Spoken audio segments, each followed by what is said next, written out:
Assalamu alaikum wa rahmatullahi wa barakatuh. My name is Ellen. I am from Melbourne, Australia. Today I'm going to share my changes that I've experienced now that I am a Muslim. There are changes that I was expecting as a Muslim. So on my journey to Islam, I was thinking about the physical changes that I would need to make in my day-to-day lifestyle.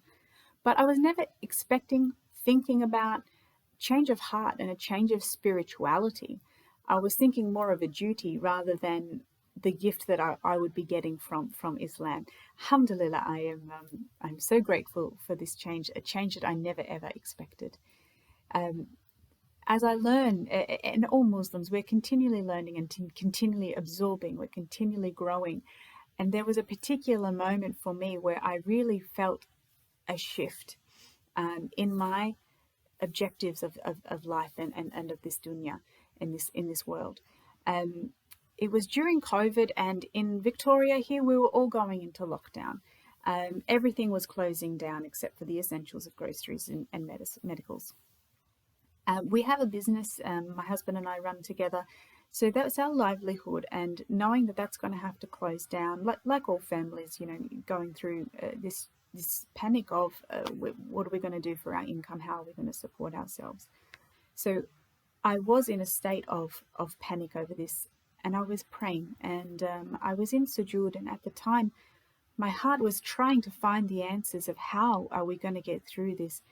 And at that moment I realized the only success is to come out of this with the love of Allah. No matter what happens, lose the business, lose the income, okay, but keep the love of Allah. Keep true to Islam, keep true to your faith, keep true to your honesty, your integrity, the commandments. Keep all of these and you will be successful. And it's Alhamdulillah. Sometimes it just makes me speechless. I was so happy that lesson sunk in. This is the essence of Islam, and it's the essence of being a Muslim, and it's the essence of being a slave of Allah. Today's world is so choked up with success on a different scale, and it's all about ambition and career and stature and having and wealth, and that's not.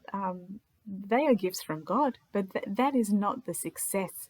I always think about my judgment day, and success on my judgment day is not about what possessions or what I achieved in this world.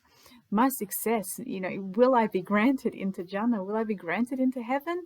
It's based on my love for Allah and how did I perform? How did I go under test? How did I go in this life? In living by his commandments, and living like his messengers have showed us to live, and living through the word of the Quran.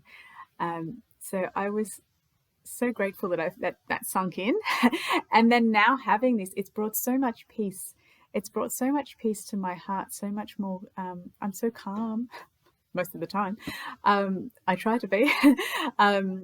It's brought a lot of perspective on everything.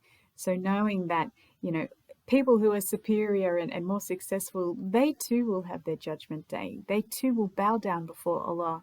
And will they get into heaven? Only Allah knows. But it's not going to be based on how big their house was or what big fancy career they had. And it makes such a difference in our perspective of things when something's calamities are always going to happen. There's always going to be some problem happening. But how we get through it, alhamdulillah, it's okay. If it doesn't matter what the problem is, as long as we get through it with Allah, then we will be successful. We think about Prophet Ayub. He lost his house, he lost his business, he lost his wealth, he lost his family.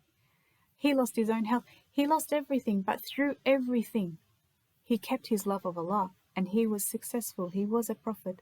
I love his prophet story. It's one of the prophet stories I draw on a lot. So I think that the changes that you can get from becoming a Muslim and embracing the teachings of Allah far exceeds anything that I could expect. And I hope for all of us, inshallah, that we can, even for Muslims, that we can just work a little bit closer in listening to Allah's message and working closer to following His word and finding that peace in our day, our peace in our day-to-day lives as we take on the journeys that that today, you know, we have to endure. We're going through the things in this life, in this world, but endure these things with the love of Allah, and He will reward us. And you know, I always think that Allah, He loves us so much, and He wants us to succeed. He wants us to do well, and He wants to give us blessings. And we too, we've got to earn that. We've got to show Him how much we love Him as well. So it's a two-way street. I think it's pretty fair. But I hope you enjoyed my talk today. Assalamu alaikum wa rahmatullahi wa barakatuh.